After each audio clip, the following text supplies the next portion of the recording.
Fishing trips anywhere, anytime. FishingBooker.com. Want to plan your next fishing trip without the hassle? FishingBooker.com is the best way to find and book a fishing charter anywhere in the world. Whether you're chasing trophy fish or just looking for a family day on the water, Fishing Booker makes it simple, fast, and secure. With thousands of experienced guides, verified reviews, and 24/7 customer support, Fishing Booker takes the guesswork out of planning. Visit FishingBooker.com and book your trip today. Fishing Booker. Fishing trips made easy. Want to plan your next fishing trip without the hassle? FishingBooker.com is the best way to find and book a fishing charter anywhere in the world. Whether you're chasing trophy fish or just looking for a family day on the water, Fishing Booker makes it simple, fast, and secure. With thousands of experienced guides, verified reviews, and 24/7 customer support, Fishing Booker takes the guesswork out of planning. Visit FishingBooker.com and book your trip today. Fishing Booker. Fishing trips made easy.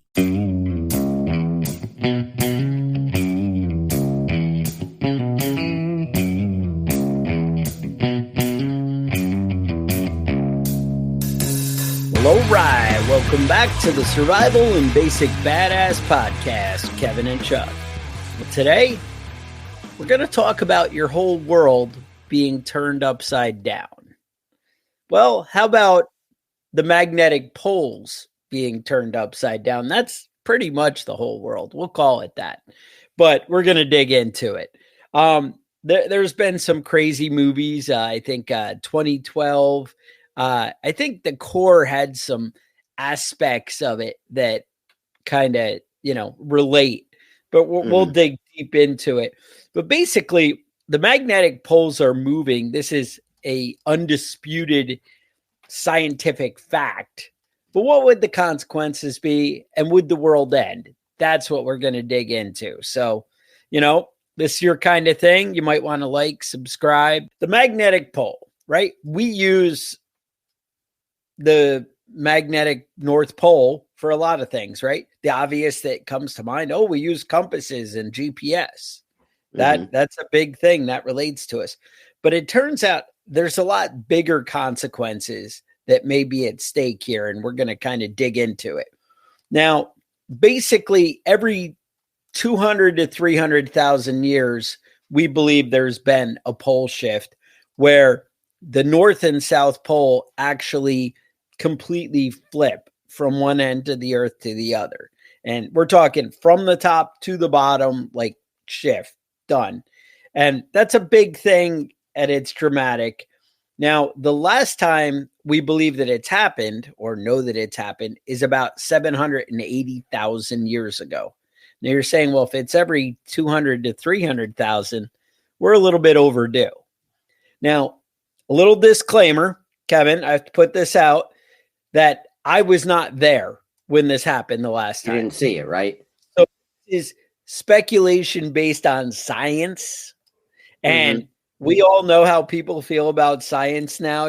Science is like experts agree. That's kind of what we got here. Not the evidence shows. We're going to try and stick to the evidence shows, but, we also have some things to dig into. Kevin, your insights here before I go off on a tirade? Yeah, apparently, this is a common thing. It's happened. Okay. They say it's happened several hundred times in the last 160 million years, and I think that that's basically just as far back as they can check. It's probably been happening, Or guesstimation, beginning Earth, right? So, like you said, the last time it happened was 780,000 years ago. It's been a while. That doesn't really mean anything, though. I mean, it doesn't. It's not like it happens every certain amount of time. It's just statistically random. It can happen twice. Closely together. It can happen. Big time periods apart. But it happens. Now there are signs, though, that when it's about to and things like that. And that's, I guess, why it's been kind of the topic lately and people are getting a little concerned. Right. So I do have a map from NOAA, and basically what they're talking about is it basically shifted since 1831, it was shifting. Basically, the North Pole is shifting towards Siberia. It was going about 16 kilometers a year. And now we're at 55 kilometers a year. Basically, since about 1990, it started getting really dramatic. Now, it has declined a little bit where we're back down around, I don't know, it looks like about 38 kilometers a year the last year or two. Mhm. But kind of people are worried that that little lull is right before kind of the big one. Like it makes a dramatic shift and then it goes. But now, so you have a lot of concerns here. Let's kind of dig into those concerns. So obviously, magnetic north, it affects, the way that animals migrate. That's a big thing. Right. Now, people have a less devastating version and a horrible end of the world version. Most people think that, hey, when we look at the fossil structure and stuff, there wasn't a big die off when it happened related to this as far as animals. So we don't think we're all just gonna like run into walls and die, but it's definitely going to confuse and affect migration patterns and change things dramatically as far as that goes. So that could disrupt things. Obviously, we have a lot of birds. Is it all birds? I know bats, and whales and all these things actually have like a inert, in their head. I know dogs do. That's why they turn when they poop. Oh, is that what it is? Yeah, dogs walk in a circle because they want to be in alignment when they take a crap. And that's why they take a look it up. It's a true thing. I dug into that one time. And yeah, that's an ugly road. But the bigger thing is we have a geomagnetic field around the planet. Think of it in simplest terms as like the ozone layer and all that stuff. We have a shield that protects us from the sun.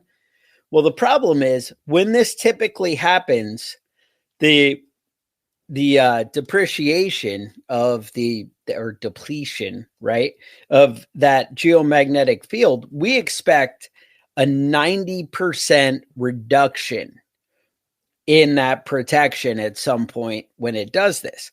Well, that means that the UV and everything hitting you is going to be dramatic.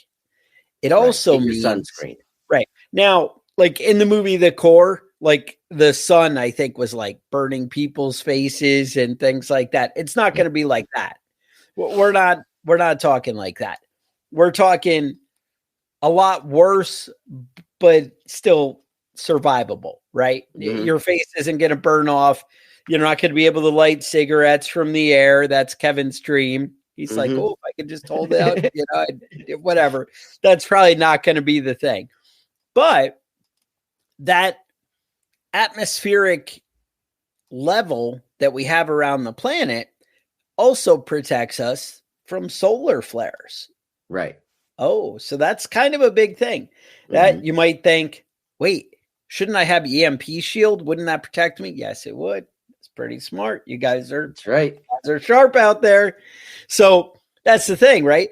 You might look into things like that. That's one of the things you could kind of protect for. But you run the risk of satellites and all that stuff. They're protected by this magnetic field, and it's going to decrease by 90%, they believe. That's a big thing. So there was actually a big storm where they had a big power outage in the Iberian Peninsula. To normal people, that would be Spain and Portugal, I think. Right. And the 28th of April. And they're saying they noticed a big spike in solar panel stuff. Like it got a surge of UV radiation. And they're definitely saying from a coronal mass ejection, but they're kind of thinking it might be related to a degradation in the magnetosphere here. And the next thing I got here is June 17th and 19th, also another solar kind of storm in North America, kind of the northern half, where it disrupted a lot of communication and stuff like that. They're just saying these things are becoming more frequent.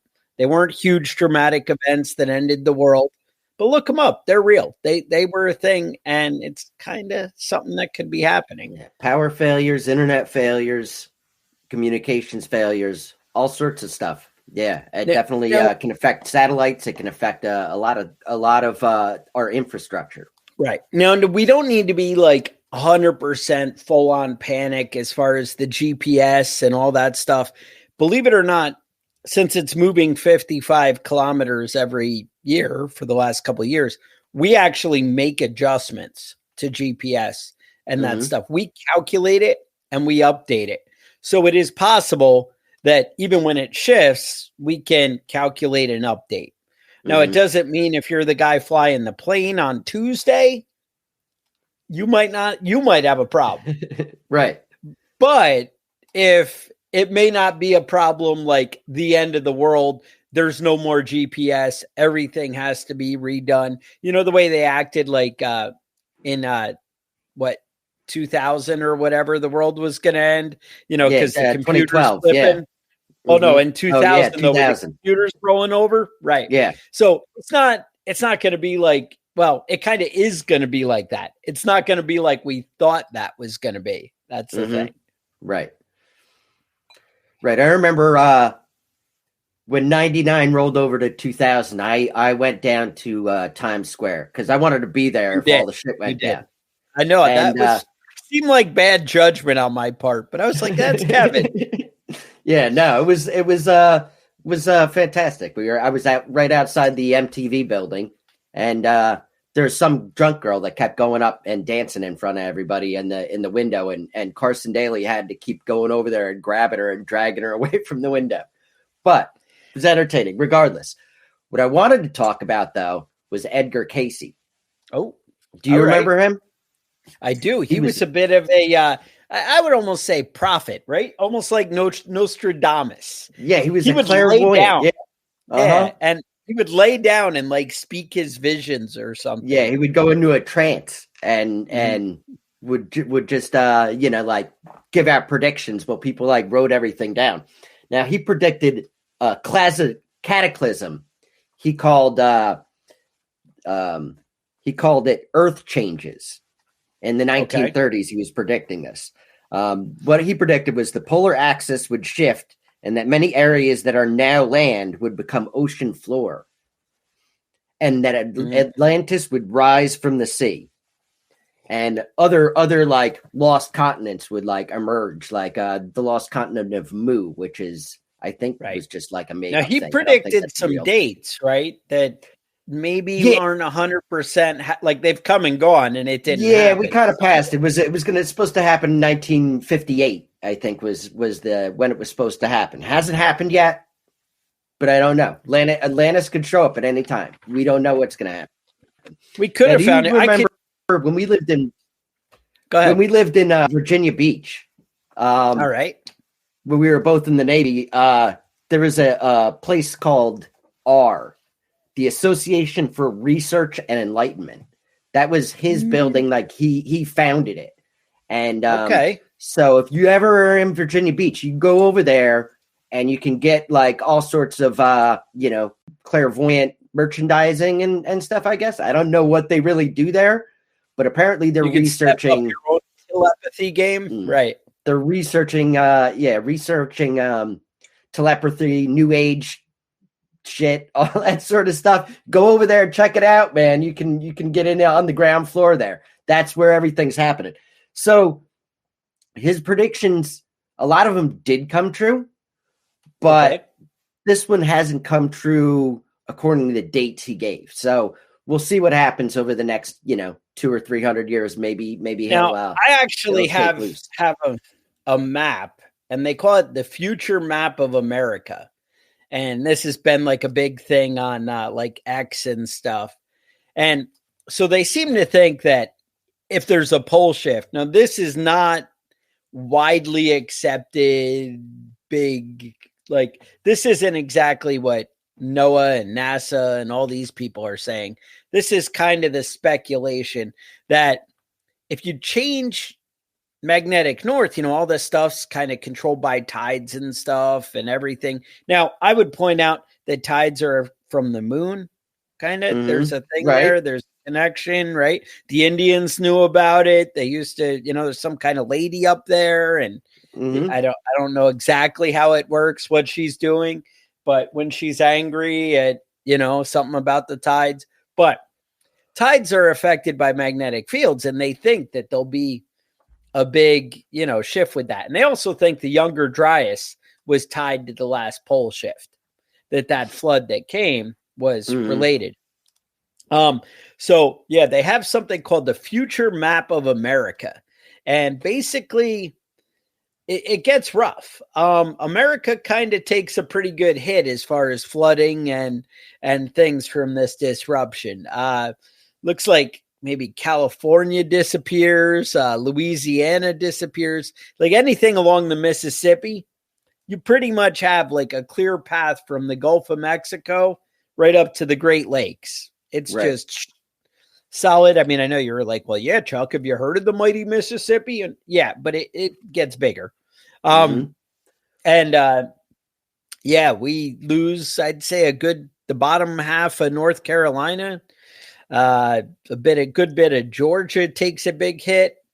About half of Arizona becomes beachfront, and Colorado kind of beachfront, and in Nebraska has some ocean contact. So Nevada's just gone, Utah, California gone. So it gets a little crazy. And then some mystery island pops up off North America. I'm not really that sure. Might be Atlantis, dude. That's what Edgar Casey was talking about. Oh shoot, you're probably right on that. So I'm just saying there's some things here that could be happening. So just be aware that, so how would you, I don't know, is there more thoughts on devastation here, or like? Yeah, well, they're talking about, basically it would be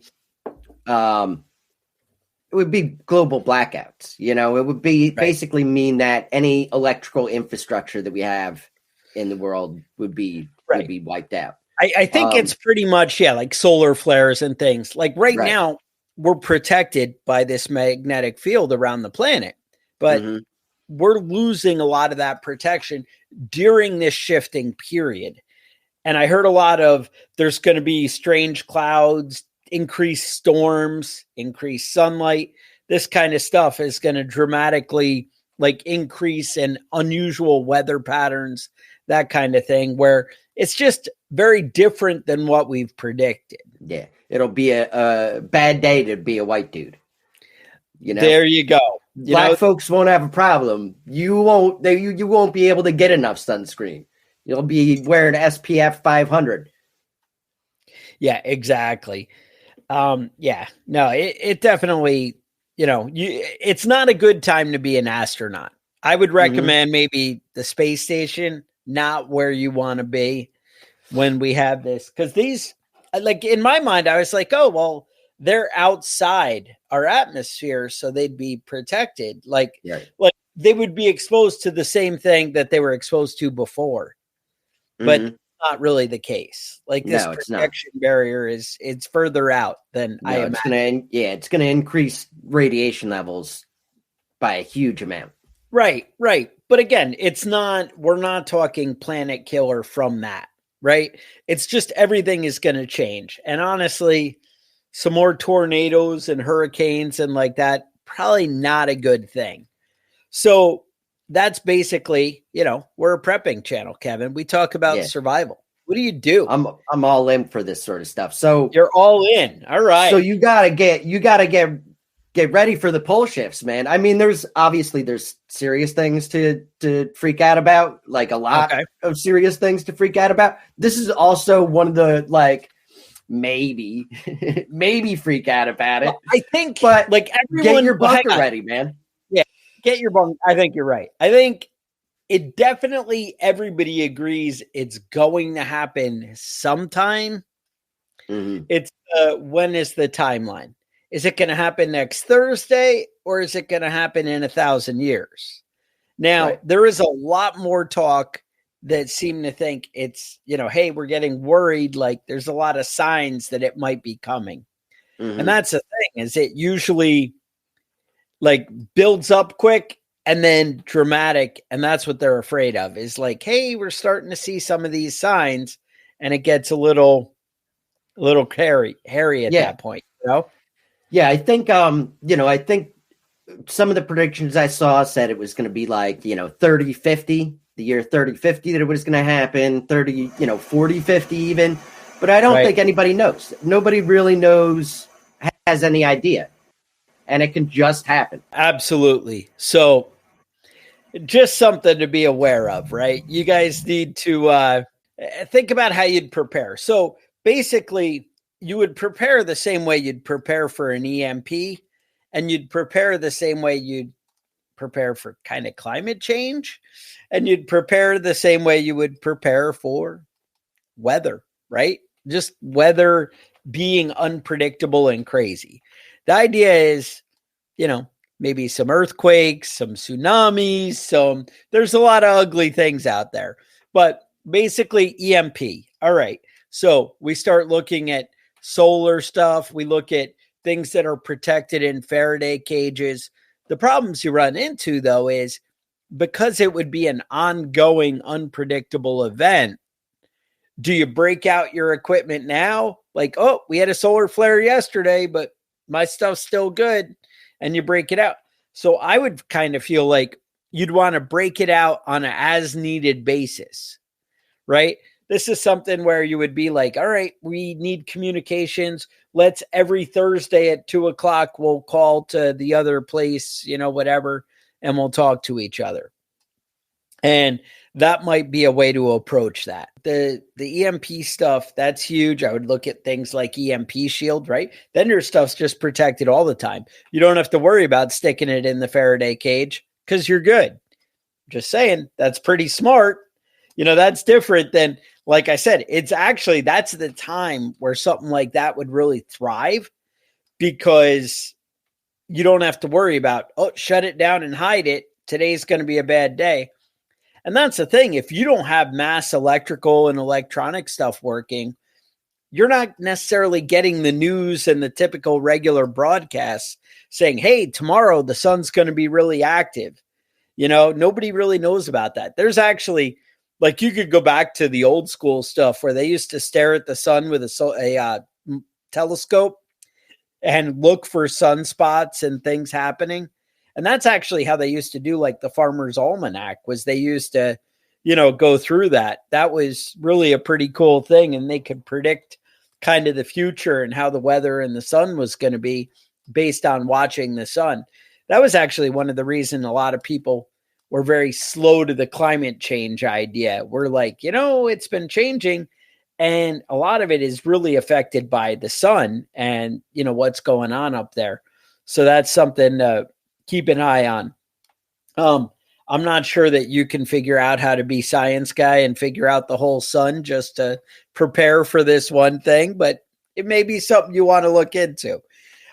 Next, how do we prepare for weather? A lot of weather things, obviously, we go back to our long-term food storage, right? Things might not grow the same, or crops might be destroyed by hurricanes, tornadoes, foul weather, whatever. But also, how are your structures? How is your roof? Do you have your house in order, right? That you can kind of, protect things. Think, will you have access to all the supplies and can maintain and take care of your property? Just realize how important it is. Now, I know sometimes people are like, well, I don't have the budget to take care of an entire farm or an entire whatever. And that may be true. But think about what's important to you. What's the essential piece of property that you have? Is my house the thing? I need to make sure my house roof is right and that it's secure, and I have a way to control the climate in there. That I would start there. And then, all right, now the animals. Do I have a good shelter for my animals? Do I have, a good shelter for my supplies? And you just slowly keep building out, right? And getting better and better. Yeah, I think a lot of people, the people that are preppers underestimate weather events. You know what I mean? They'll stock up for with, a year's supply of food and not have a snow shovel. They'll stock up with a year's supply of water and, not not be ready when a blizzard hits, or, a tornado tears up the road up, down the street, or you get a little bit of flooding. And, it would suck to have all your supplies in your basement and your basement floods, but Yeah. a lot of people prepare poorly for weather events. In my opinion, when you have that big blizzard and your power goes out and you can't heat your house, and it's been a recurring theme. You can't leave, and you can't, the roads are covered and you can't go anywhere. And you just have to sit in your house and put all your winter clothes on and hang out around the one candle on the living room floor while you try and stay warm enough to survive. There's a lot of stuff like that I think people underestimate when it comes to weather events. Right. Now, and I do also, on top of that, now people automatically go to in their mind, oh, I'll be a hunter when, the world ends, right? The grocery stores close.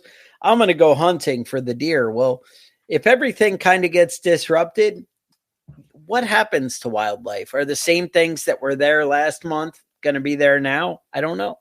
When everybody's disoriented and kind of going different ways, those animals might shift, their patterns and things like that. That's right. It's something to be aware of.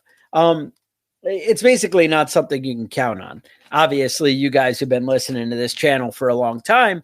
You know that pretty much everybody's going to be like, yeah, I'll go hunt the deer and the squirrels in my backyard. And turns out that won't last too long. Right. So we've been over that. You guys know the drill, but that's not exactly the way, to approach that. But it's pretty crazy because this is something people believe is going to happen. It's just a matter of when. And it's just kind of concerning that we keep seeing all these signs that point to now, and right. It turns out I said, I kind of made light of it, like everything's not going to collapse. But if we're open to solar storms and that kind of thing, I mean, you're talking about satellites, you're talking about the power grid, you're talking about everything possibly going away electricity wise. And obviously that's a pretty dramatic event, right. We talk about a global EMP. That's a huge event. And they say that it would be over a year before power would be restored to the majority of places. And they estimate that 90% of the population of the United States would starve to death before that happened. That's just straight dying from not having any food. So that is one of the reasons why I would say, prepping your food supplies is a big deal. It's kind of a big deal. We all know that grocery stores, they've got a 3-day food supply. If the trucks keep showing up, everything's fine, right? But if the trucks stop showing up, and everybody knows what happened, like we were all around when the COVID panic hit and everybody went out to the grocery store at the same time and everything was cleared out and people had to eat they had to eat trash meat. All the white ladies ran out and grabbed chicken breast and there was no chicken breast to be found. You had to eat chicken thighs. It was ridiculous. But I mean, Kevin, things like that do happen. People do panic and people do get into fist fights over stupid shit at the grocery store when they're freaking out. I think we've probably all seen heated arguments in the grocery store, right at the beginning of COVID when everybody was losing their shit. Well, I think we all remember what happened when Popeyes came out with that new chicken sandwich. So you get desperate. Yeah. Shit gets crazy sometimes, and when people are stressed out, like that temper, man, it just gets closer and closer to the surface. No, so absolutely. I would recommend, maybe brushing up on your fist fighting skills, Okay. Do a little bit of practice. So when that Karen comes at you, you can just lay her out. You don't have to tangle with her. You can just pop her and knock her down. Shut it down, and that's how it goes, right? Mm-hmm. Nah, absolutely. So, I mean, again, it's that a pole shift is not going to take out your power grid. It's not going to hurt things, but it's going to open up the planet to the power grid going down and all these things. And that's really what you're kind of afraid of here. So it's not so much that we're disrupted by it shifting. Like I said, our guys are kind of on top of the pole shifting, and we're recalculating for GPS all the time. And that kind of stuff is happening and something we plan and prepare for. However, not having a magnetic field around the Earth, kind of a big deal. That really does expose us to an EMP type event. You know, it would be caused by a CME or like that, right? Coronal mass ejection thing, but solar flares, that kind of stuff. But just understand that that's a real thing that could be a real problem for a lot of people. And it would really ruin your day if you had a global EMP. And then if you had bad weather. And then another thing I have to point out with bad weather is right now we have the newsman telling us, hey, a big hurricane is coming. It's coming in 3 days. And how many of us fail to prepare adequately when the newsman warns us? Now imagine the clouds turn gray and that hurricane just starts an hour. You know, you have an hour advance warning by, you know, looking at storm clouds. That can be dramatic, you know? Mm-hmm. Right. I know there's, you know, a lot of these events, a lot of the big hurricanes, you know, a week or two ahead of time, you know, and you have a good idea where it's going to land well before it happens. And still, you know, people get fucked up with this stuff. I mean, I would not be counting on the weatherman during these sorts of events, you know, especially, you know, the power's out. You're not going to be watching TV. You're not going to be listening to the radio. Yeah. Maybe some protected ham radios, some of these NOAA radios, that kind of thing. That's something you guys might want to look into and, you know, really be on top of. That way you could monitor whatever weather, you know, is being broadcast. You know, it turns out the government might be good for something. Like, it hasn't been my experience. And usually possibility, hypothetically, it could be. Right. Like in a movie or something, it could be, you know, copper bracelets might be helpful too. You know, I don't know. It might attract it. I don't know. Like, I know I'm like, oh, if I was grounded and had, you know, copper things and all the different things. And I'm like, and maybe I'd just get electrocuted more when I'm at work, you know, like, it all comes at a balance. Mm-hmm. I know. I've been shocked a few times trying to fix an extension cord while I'm standing in 2 inches of water. You know, that sump goes out, and you're trying to get the plug back together, and, you know, things just go sideways. My younger boy was used to be out working on the cars. You know, I'd be out there with an electric sander trying to rebuild that classic Firebird or whatever, you know, and I'm out there and my kid's like 3 years old and he's over at the extension cord, unplugging it, plugging it back in, and I'm like, it's going to get you. It's going to bite you. Just keeps doing it, finally gets nailed. Oh, and I'm like, yo, it's a lesson learned. But I mean, that's how you learn, man. That's how you learn. There you go. You know, teach their own, right? I don't know. So anyway, it'd be awesome. You guys like to follow our stuff. You know, we appreciate any like, subscribe, that kind of stuff. It really helps out the channel. You know, it's why we keep doing it is, you know, we do it because we love you. We want to share all this great stuff. I mean, anybody who does podcasting can tell you it's not exactly the money windfall that you thought it would be, but it's a good time, right? And we're always happy to, you know, spend our days and hang out with you guys and, you know, do that kind of thing. So one way you can, you know, kind of return the love is that like and subscribe. Another one, if you support our sponsors, EMP Shield has we actually get you $50 off if you use code BADASS. Like I said, one more reason you might want to stay ahead of the crowd and, get something. EMP shield, they can protect you. Turns out, pole shift, another thing you could check off. Hey, that I'm prepared. Hey, looking out for you. Another thing, we have survivalandbasicbadass.com. I have the link in the show notes. You can sign up for the email list.